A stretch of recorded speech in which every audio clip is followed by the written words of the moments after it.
what we wanted to do with this final section is talk about a lot of the experiences we've had as kind of mentors in the LGBTQ space, because we've kind of fallen into that role. And for a while there, I was talking to you as a mentor, and so it's this weird idea of trying to be there for someone but not steer them is, I Mm. think, a dangerous topic in the space, and it's something we haven't really touched on a lot today in the broadcast. And so we had panels kind of mention it briefly and that kind of thing, but I want to get to it as an ending topic of how when this person reaches out to you and asks for advice, support, guidance, whatever, how do you approach those conversations? Yeah, I think the big thing for me is approaching it with outside resources and with understanding and honesty, right? Like the big thing for me is when someone comes to me and says, "Hey, I'm coming out as trans," like asking for advice, that sort of thing. Is that one? My experience is my experience, and it's not necessarily going to be your experience. So that's first and foremost. Two, everything I tell you that I went through doesn't mean that's exactly what you should do, because my journey is my journey and it's not going to be the same as yours. And secondly, I'm not the end all be all of resources for you, right? There are better people out there who have written things that are, more comprehensive or better worded than I might be able to word something. And so I'm going to do my best to provide you those resources so that you can have a clearer understanding of that sort of thing. But at the end of the day, I'm here if you want advice. I'm here if you want to know my story, and I'm here to give you as guidance as much as I can because I'd love to do that. But I am not here to be. Uh, we throw the terms around like you get called esports mom, that sort of thing around, but I'm not here to be your parent necessarily in the way that like I view parents as just from my own personal life as parents have been, whether it's my friends or myself, have been very controlling, um, and have lived vicariously through their kids, and have been like, well, for my parents, it was I had to play a sport growing up, and I had to learn an instrument growing up, right? Do I have any musical ability? No. Can I play an instrument? No. Um, but the point is that those were requirements for me and for my siblings. Those were things that we were made to do, right? And my parents' word was God in our household. If they said this is what you need to do, that's what had to be done. And so, in that sense, I'm not your parent in that what I say is not God. It is not holy writ that you have to do what I say you should do. If you say I'm in this situation and I say, well, I think this would be a good idea, you don't have to do that, right? That's just one opinion. And I think it's really, really dangerous because these kids that are coming to you, even when it's not kids, um, you're in such a vulnerable state when you're in that process of coming out and dealing with all these emotions that you can be very impressionable and you Yeah. can kind of not know how to. I don't want to say you don't know how to think for yourself, but you don't know how to act for yourself. And so you'll latch onto any sort of authority figure that'll tell you how to act, that'll give you advice on how to act, and then you'll just follow what they say as holy writ.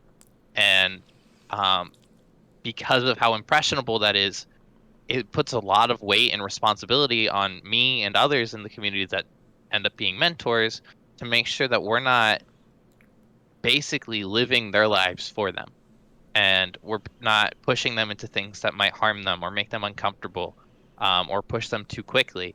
Uh, and it's a really delicate balance and one that doesn't get talked about. And I think it's become even harder, especially with this recent narrative of trans people are groomers. Yeah. That's it's a hurtful narrative, right? And it sucks to hear, but that narrative is built around the idea that it separates older LGBT people, especially trans people in this instance, from the younger ones. And so it makes it harder for us to mentor them. But then, as we get older in age, it makes it harder for our young LGBT kids to take care of the elderly in our community because of this stigma that's being brought around us.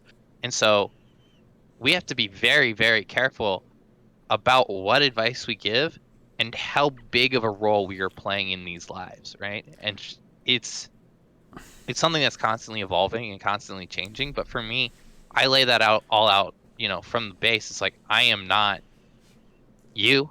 I am not going to live your life for you. I am not going to decide things for you. I'm going to give you my best advice, but I'm also going to encourage you to get advice from other sources and to think for yourself.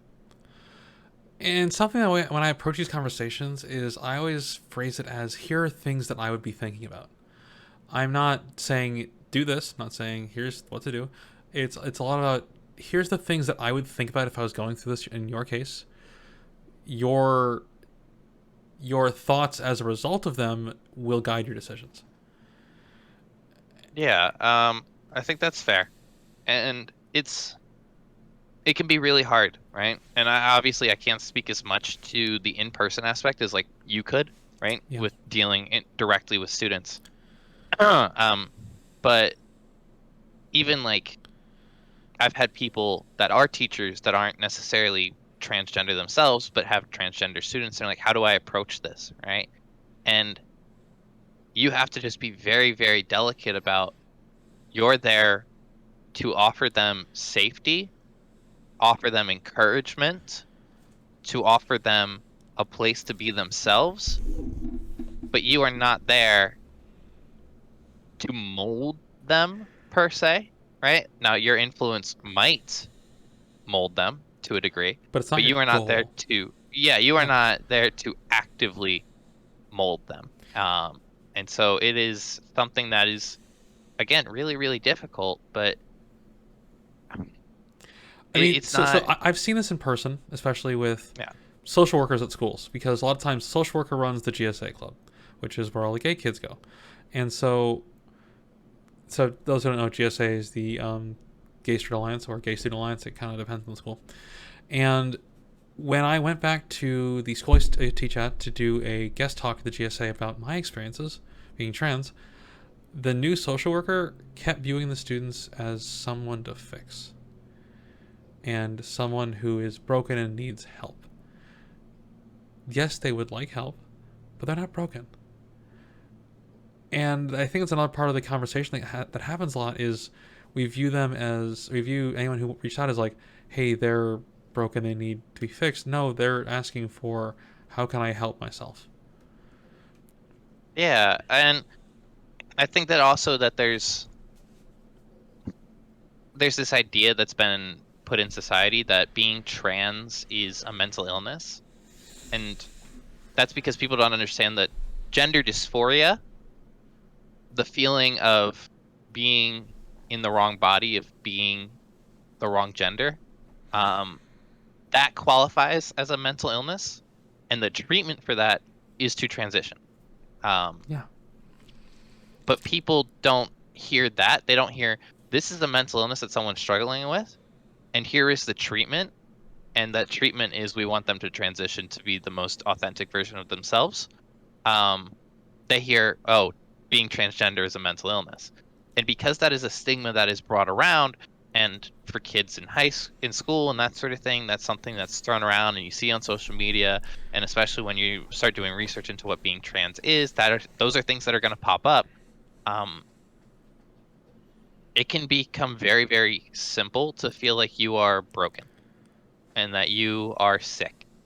Yeah. Um, and those are things that when I came out, I had already heard in my household because of my brother's situation before me, but I also knew how my parents viewed it, and I also knew how they kind of, took it when I came out and how they took me to a Christian gender therapist and that sort of thing. And in some degree, we joke about, oh, it's not a phase, right? Um, but the phrasing, it's just a phase. Um, it's just something you're going through now that you'll grow out of, right? Is kind of in line with the same idea of you're just sick. You're just not healthy right now. And eventually you'll become healthy, right? And their definition of healthy is completely false, but that can really break someone. And gender dysphoria already influences so much of your mental health as it is, that, when a kid is then being told that they're sick for trying to be themselves, um, they are in a very, very fragile state when they start to find these mentors. Yeah, And and when kids have come out to me and just come to me, it's like, hey, can I just talk? It's always like there's a lot of hurt in their eyes, a lot of like, I don't know what's going on. Can you tell me what's going on? And the thing is, I can't. I like, I really can't tell them like, here's what you're experiencing. I can't precisely label what they're experiencing. I can't precisely tell them how to deal with it. yeah, and again, that goes back to we're not the end all be all, right? Um, and one of the things I'll say is that having a mentor is a blessing. It is. Um, I didn't really have one when I came out, but we are not replacements for therapists. Um, some of us are actually licensed therapists, not myself, but so I guess those would be a replacement for a therapist. But um, Yes, Ashley, I, thank you for the qualifier. yeah, but for the most part, we are not replacements for therapists, right? And so yeah, I want to hear you, and I want to understand you, and I want to be there for you, but I can only give you so much, right? It's the same situation as when I have my friends who struggle with depression that come to me and talk to me, well, I'm feeling depressed, this and that, right? Like, I'm going to listen to them. If they want advice, I'll offer advice. But at the end of the day, it'll get to a point and I'll say, look, I'm not a therapist. I can be here to listen to you. I can offer you the best advice I can, but I cannot medicate. I cannot offer professional help. I cannot do any of the sort of things that would be needed to help you to the maximum effect, right? And I'm not saying that all these kids necessarily need a therapist, um, but there are just resources and things that I can't necessarily give as someone who's not active in their life and who is not a medical professional, etc. Um, that they eventually will need. I And so mean, it's say, one look, of the resources that we can't give is time necessarily. Um, I mean, I've talked a lot about how I have this whole group of students that I have under my wings essentially, and I've had friends tell me like, you need to limit your time because I was spending 3, 4, 5 hours a day messaging my kids and helping them with what they're going on, and I don't have the time for that in my life. I like, as much as I love these kids and I want to help them, I don't have the time for that. And that's the thing I think you've seen as well is like at a certain point, we don't have the time to do everything that I'd want to do to help someone. It's yeah, really just down to I need to make the most of what the time I have, and a lot of it comes down to guiding them to here's things I would think about versus telling them how to do it.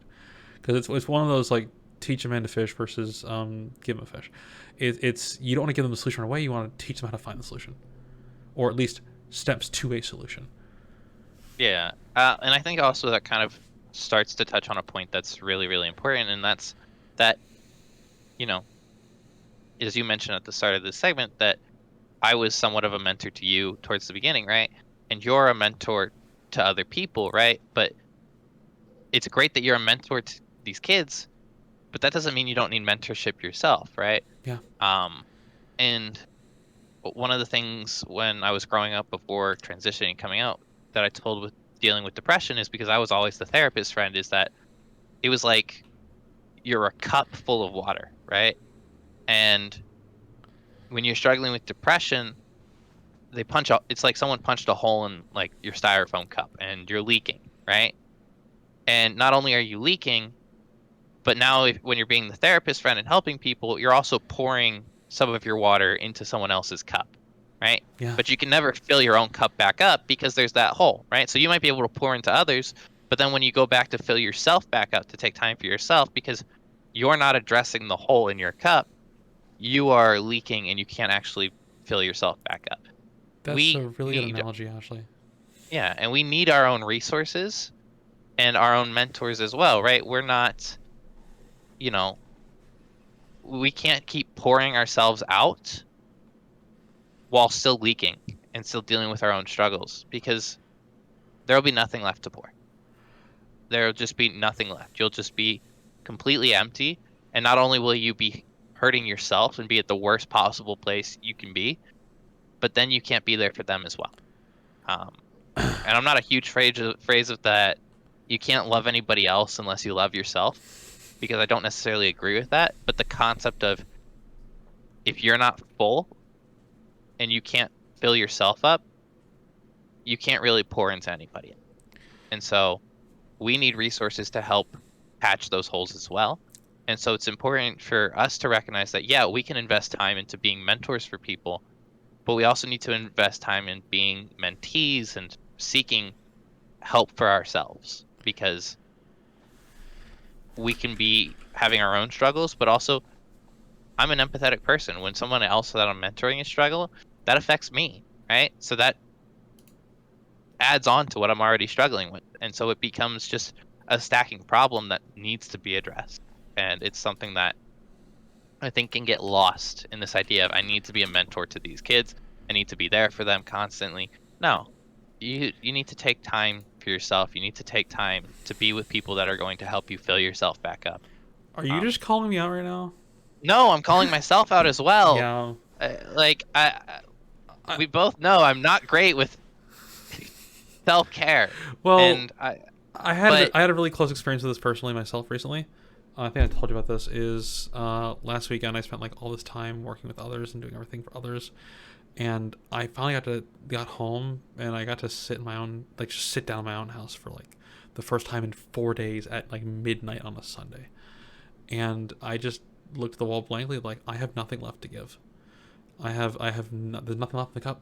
I have no emotional strength left for anything, myself included. And that's the dangerous part of being this person for a lot of people, is that there is nothing left to give. You end up in a case where not only can you not help others, you can't help yourself either. And that's yeah, kind of the worst case, because recovering from that is hard. I didn't talk to people for like 3 days this week just to try to get myself back on track. yeah, and the difficult part is as well is that because so many of us come from broken situations and situations where our mental health is, you know, already rough, we often feel like we don't deserve love. We don't deserve to be full. We don't deserve help.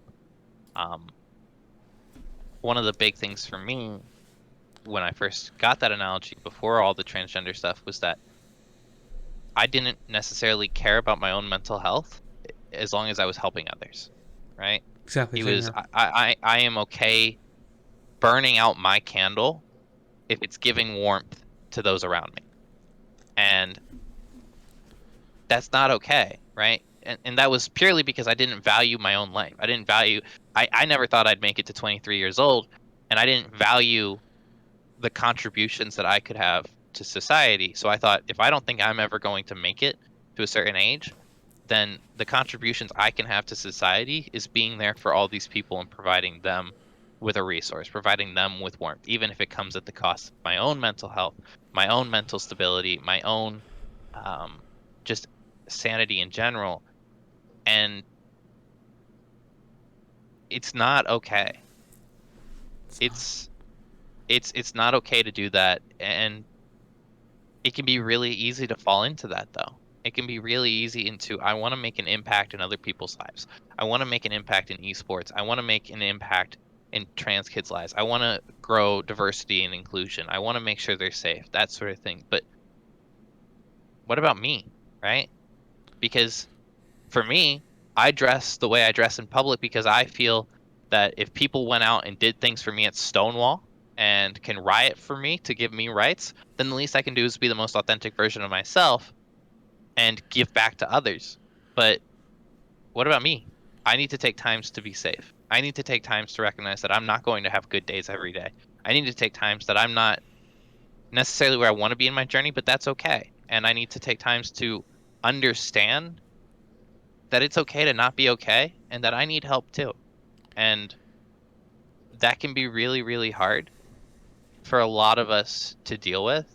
Yeah. And it can be incredibly hard for mentors to deal with because you get put in that position of, I'm visible.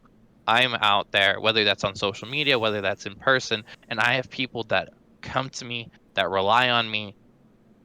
I don't have time to not be there for me. And it sucks because even in that regard, not necessarily with trans kids, but with depression, when I've taken a step back and said, "Hey, I can't be there for you because I'm going through things myself," I've been called selfish.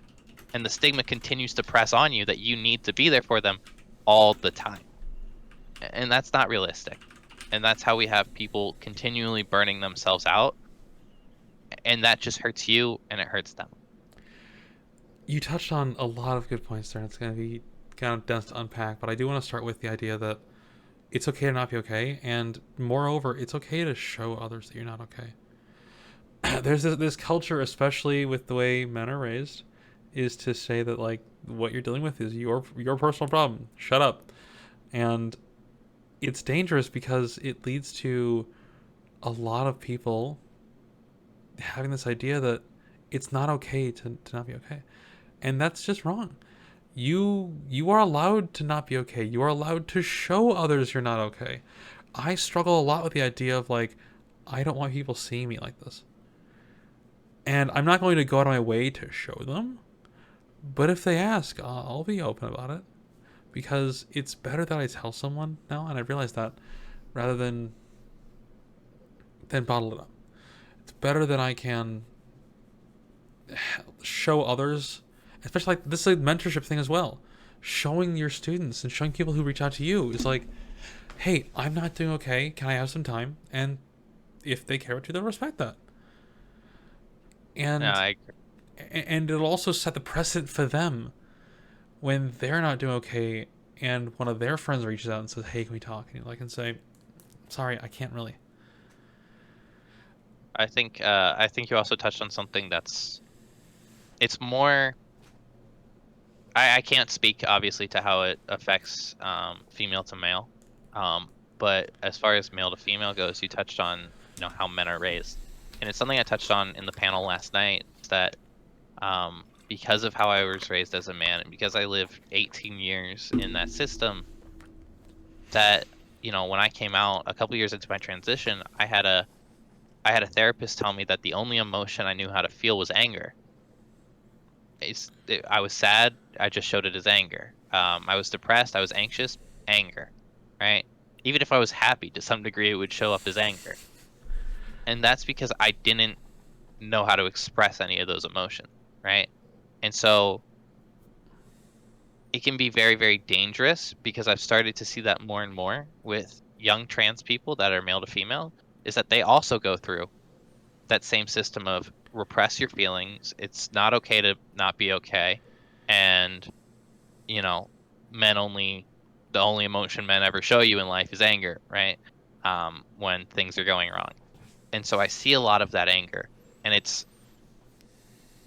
hard because it's hard to get past that anger to get to the next level, but it can also be incredibly dangerous because it's like, okay, well, I'm sad I'm not where I'm at with my transition, but instead of being sad, and instead of just crying about it or, being able to be in that moment of sadness, I get angry. And then I Yeah. get angry at myself. And then I get angry at the world. And I either lash out at myself or I lash out at others. And This is a huge pain point for me still. Is yeah, the idea of unpacking your emotions and basically developing the ability to feel them is a long process that takes time, but when it happens, it's awesome and it kind of sucks. Because for reference, up until transition, I hadn't cried since like 2014 because it was the last funeral I went to. And uh, suddenly it's not an uncommon occurrence for me. And we had to then unpack the idea that it's okay to do that. And yeah, not just that's okay, but it's also encouraged in some context because it's cathartic. And so all these things are tied to emotions that men are traditionally taught to repress and suppress and just deny. And as we keep going through the process, we find more and more of these things. And that's one of the hardest parts of transition journey, I would say, is discovering yourself physically and how you want to dress and how you want to act and you want to express yourself as. That is difficult.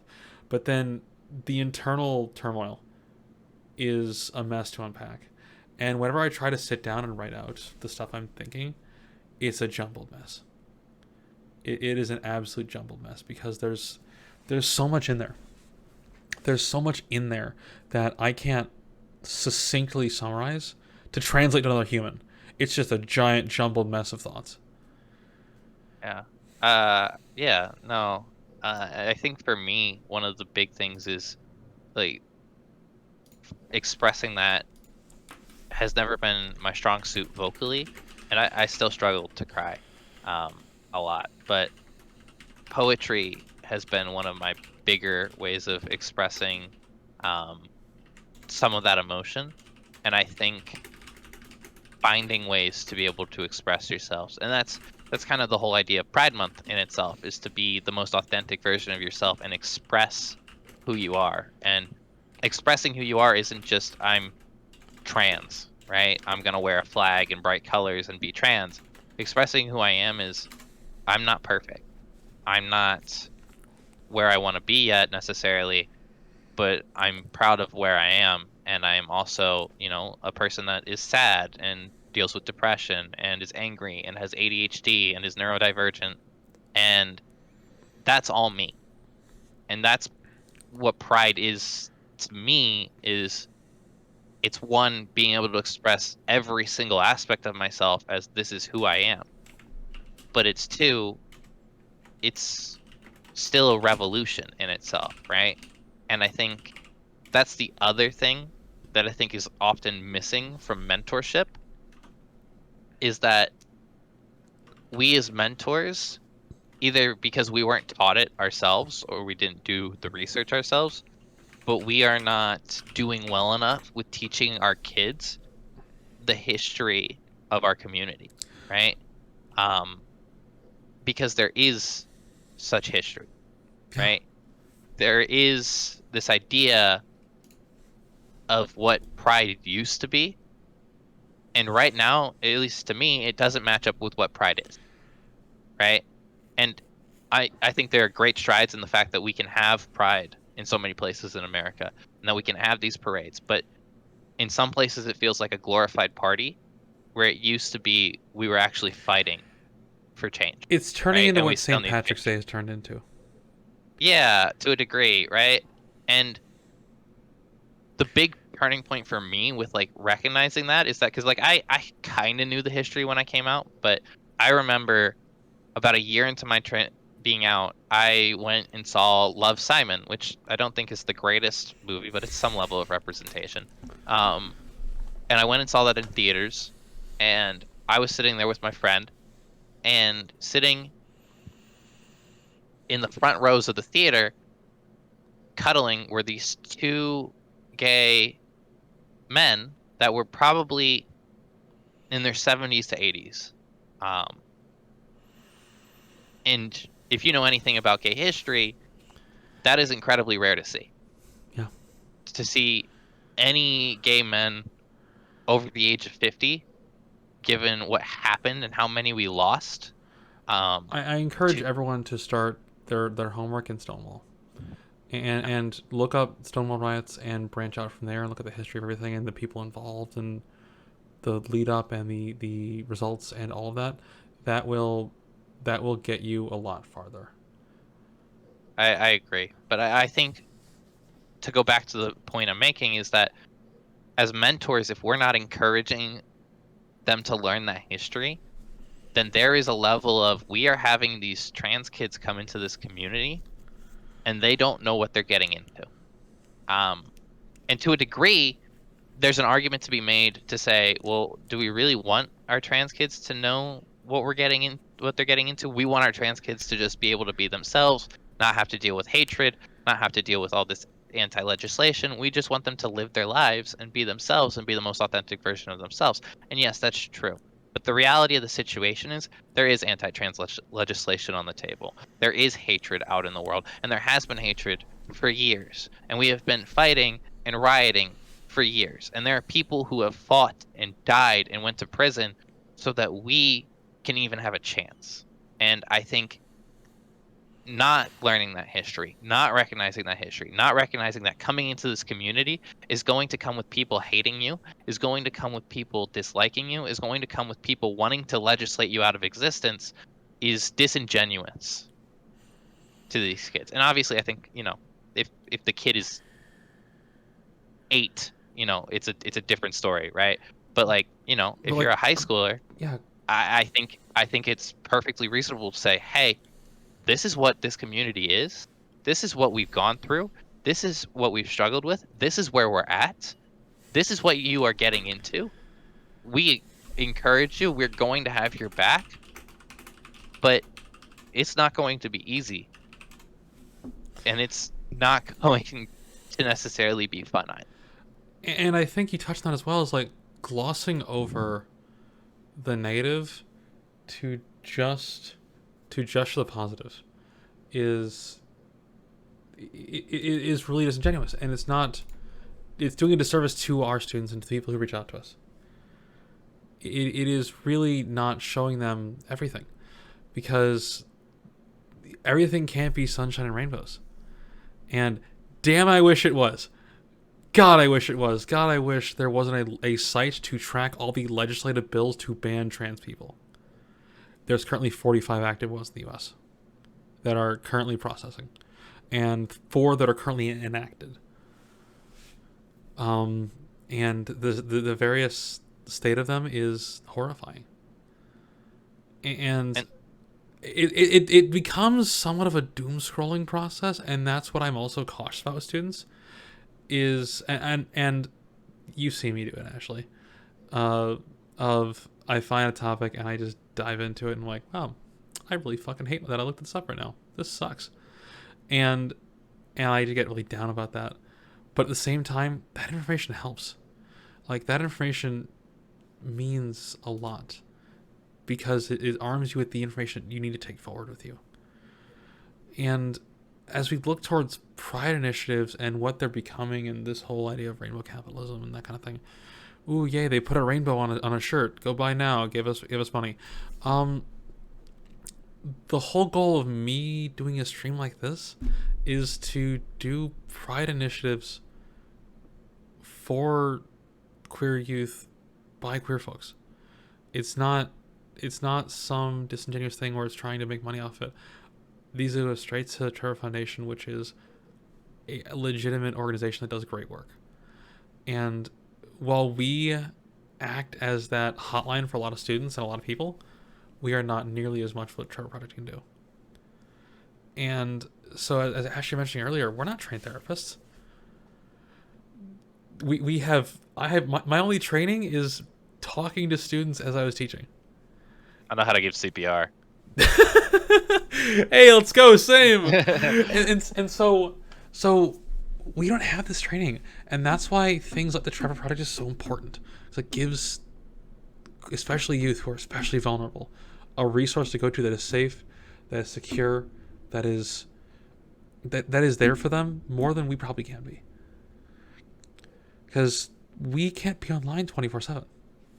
I mean, I try, but but we can't be online 24/7, and so it's really hard for people to see that there's resources out there they have to use, and they should be using them. I agree. Um, I will say I've never personally used the Trevor Project. Again, I'm blessed to have never had to. Um, but the fact that it exists is a slight weight off my mind. I think there is still so much work to be done, obviously, right?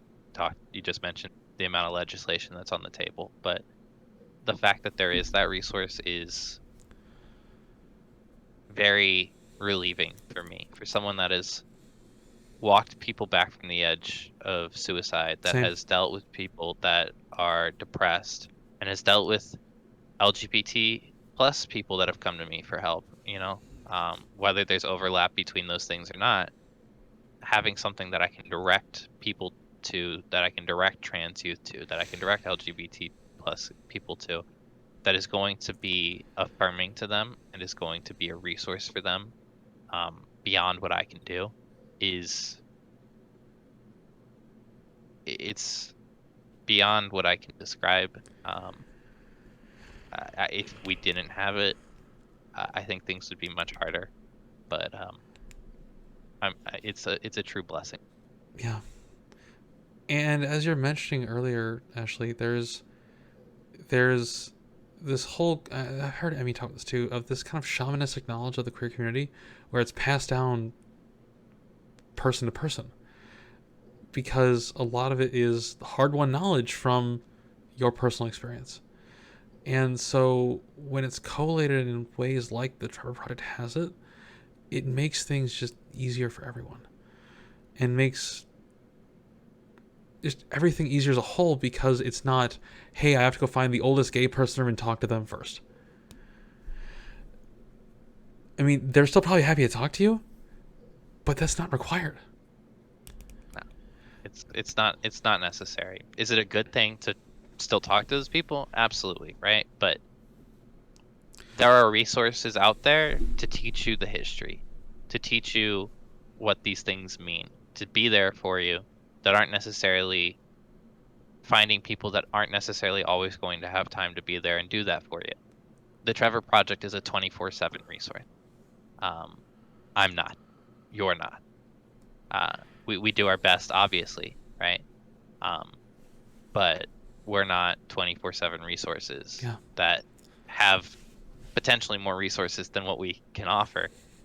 Because chances are, if you do come to me and at some point it gets to that point, I'm just going to direct you to the Trevor Project because they can do so much more in explaining things and giving you resources than I can do. Um, And but just we're, also, yeah, you mentioned this earlier as well, the emotional impact that this stuff takes on us is nothing to scoff at. While I am still very much happy to be there for the people I care about, it wears on me. I'm assuming it does for you as well. Where it's at a certain point, it's like I can't. Whatever I can say to you won't be enough right now because I don't have enough to give. you're absolutely right. Um, but like even, you know, uh, that's the important part though. At the end of the day, we have to take care of ourselves, right? Yeah. Obviously we want to take care of each other. We have to take care of ourselves. I'm reading through some of our initial messages on Twitter, and one of the uh, you said something to me, and I said slowly and with your therapist, because TBH, I can't help much with fixing mindsets. I'm not qualified, right? God, it's funny to think how long ago that message was, but not really. Yeah, What, that was what, uh, January? 8 months ago. Eight Oh, months ago. yeah. It was eight Trevor months came ago. out. Um, and this is also the hard part of social media for the queer spaces, is that even though the people who you can look up to and people who are like, oh, they're doing so well, like for me, my biggest guilty thing is I found a lot of the trans community on TikTok, which is great, except I feel guilty every time I watch their content because I'm like, damn, I don't pass like they do. Shit. And all it turns into for me is this spiral of self hatred and all that stuff. And so it's finding your community that's not just going to make you feel worse, but at the same time also interpreting the communities that are out there to not be making you feel like this. Well, yeah, and it's also, we have to be very careful because it's easy to one become jealous of each other, right? Yeah. Like I've felt that jealousy. But one of the things I had to realize is that there is someone from my high school that I graduated with, and they throughout high school were much more authentically themselves and out, than I ever could have been at that time. Um, but they are much further along in their transition than I am. Um, and that's, obviously they had different resources and a different journey, and that's fine. That's totally okay. But I struggled for the longest time with jealousy, and eventually one day they reached out to me and were like, "Hey, I'm always here if you need something." And we ended up talking, and I realized that, yeah, they're further along, but we still share so many struggles, and we have shared struggles. They've been through things that I am going through and are still going through things that I am going through. Yeah. we're still one community. We still share so much in common, right? And it's important to recognize that we have to take a step back, and instead of saying I'm jealous of who you are, I want to celebrate who you've become and the journey you've taken so far, and support you and you support me, right? Because that's what's important, right? And so we have to be very careful of things like jealousy within our community, because it can tear ourselves apart from the inside. And it's very apparent to see that in a lot of youth spaces for queers, because there's this whole idea of essentially being competitive with each other, for good or for bad. There's this competitiveness about it, and who can do what thing first. And that's an arms race you don't want to have, because it doesn't do anything for you. It's just making you guilt yourself more and more. It's not healthy. But all this said, right? There is still a community. There is still people out here that want to be there for you if you're watching, that want to be there for the LGBT community, that want to be here in the gaming space, in the esports space, in the collegiate, the scholastic space. Um, we're not perfect, and we don't have all the answers, um, but we can give you as much resources as we possibly can. The Trevor Project is there to give you as much resources as we possibly can, and we are going to continue to keep creating a space that is welcoming, that is inclusive, and that is safe for you, within the scholastic, within the game space, um, because we know what it's like to not have that, and we're not accepting that anymore. So, I think you also touched on it, is like, no one is perfect in this process. Not us, not students, not even the Trevor Project. We're not. No one's perfect. There's no such thing as perfection here. And so when you reach out to someone else asking for help, you have to understand that you're not perfect and they're not perfect, and you can't ask for perfection from them. It's this whole idea of, I need to be understanding of where someone is at, and that just like how we approach people who come out to us, it's, I need to be understanding of where they're at and what I can do to support them. Nothing more. And in a mentor and mentee relationship, it goes both ways. The mentees have to be supportive of the mentors as well. And if they're having a hard time, taking a break. If they're struggling, hey, can I get a while to think?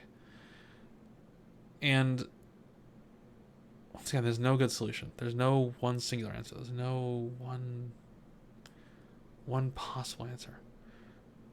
But it's all about finding your community.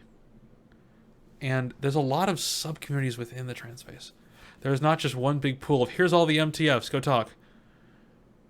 Because that pool would be hilarious. that pool would be a disaster. And so it's finding your community. And you don't find that right away. There's this whole idea in a lot of trans youth as well. It's like, I have to find my friends ASAP because that's how I'm going to get through this. Not necessarily. You find your community as you go. You don't have to materialize out of thin air. Yeah.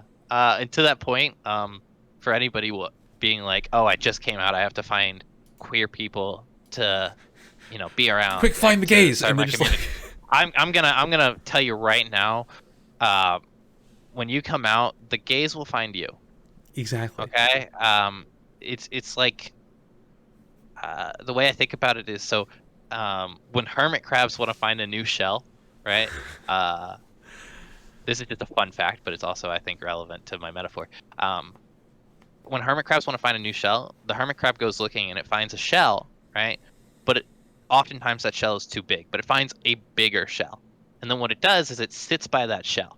And eventually, more hermit crabs come. And it gets to the point where there's enough hermit crabs that there's one to fit in the new shell that is large enough, that is, able to just move on. And they all get in a singular row line and line up behind each other. And they all just trade shells going up one Yep. from the smallest, right? Now the whole shell analogy, not the big part of that. I think it's really cool that they do that, but it's just that there's that one hermit crab, and then everybody else comes and finds them, and then they do things together and they help each other, right? That's what's going to happen. You're not going to come out and then be alone for months and months and months. There are people that are going to find you. There are people that are going to become a part of your community and communities that you're going to join. But you don't have to like freak out about it because we're everywhere. And You don't got to put an trust me. LFT out to find gay people. LFG looking for gays. It's just like, you're also right. When I came out, I had people found me. And when I've been open and advocating myself, people have also reached out to me from there. And so it's this whole idea of just, I hate saying build it and they will come, but it's kind of the truth, because Yeah. it really is the truth. If you are yourself, you will find your community. You will. And just take value in that community, because they will mean a lot to you. Yeah. And don't be afraid to, like, if you see someone that you want to talk to at like an event or something, don't be afraid to come say hi.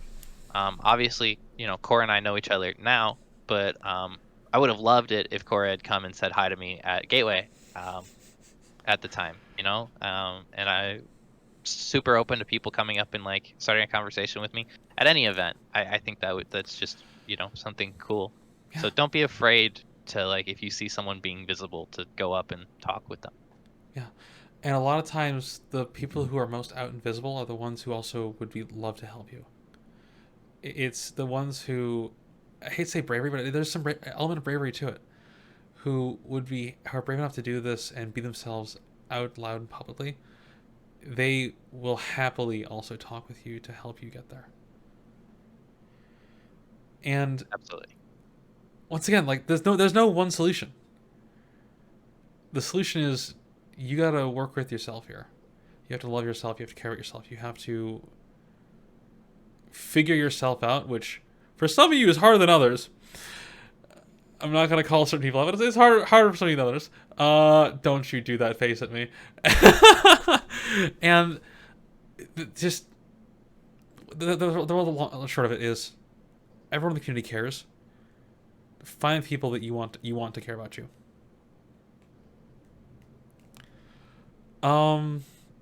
What chorus? Ashley, do you want to keep riffing on this? Because we can go for hours. No, we can go for hours. You've been live for over 24 hours. We should probably let you get some sleep sometime soon.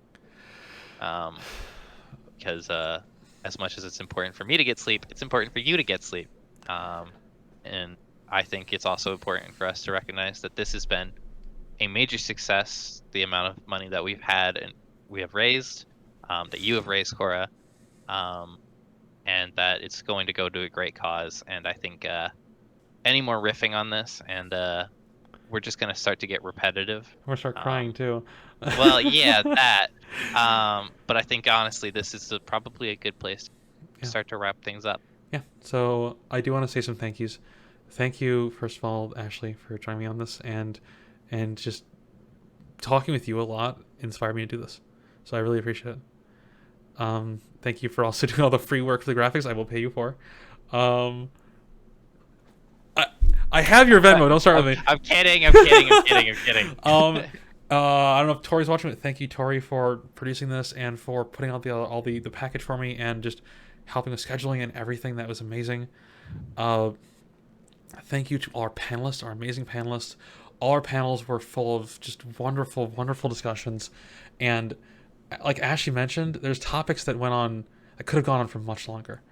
And what I'd actually like to do is, I want to start a essentially gays and esports podcast, and like once a week, just a live show of just talking with someone about their experience, their background, and topics that are relevant. Because the more visibility, the better. So keep an eye on my Twitter for that, because it's basically, I'm making my Twitter as gay as possible now. Yay. So thank you all our panelists. I really appreciate it. thank you to all our Supernova peeps for hopping in and gaming. That was a really fun session of chaotic ARAMs with Flash swapped and Ultimate Bravery on some of them. Um, we had thank you to all of my students and my kids for coming out and playing games last night and singing "I Want It That Way" in my ear loudly at 3 a.m. I really enjoyed that, and just everyone who's involved in this, it means a lot to me. The fact that I could just DM someone randomly and I had so many people say yes before I even told them what I was asking, and that's just funny to me. And I'm just happy that there's people around me like this who are willing to do the good thing for a good cause, and we're donating $804 to the Trevor Project. That is a lot, and that's really meaningful to me. And so, just once again, thank you from the bottom of my heart. Thank you, everyone. If I make this an annual thing, Ashley might kill me, but but I Annual, once a year, we can get away with. yeah I am yeah. So Yeah. thank you, everyone. I appreciate every single one of the people who was involved in this, who watched, who supported. Huge shout out to Dean for being in chat most of the time and clipping moments for good and for bad. And just, I'm overwhelmed with this because it is such amazing support. So, with that, cutting it off at 24 hours and 35 minutes, we're going to wrap up the stream up. Thank you, everyone.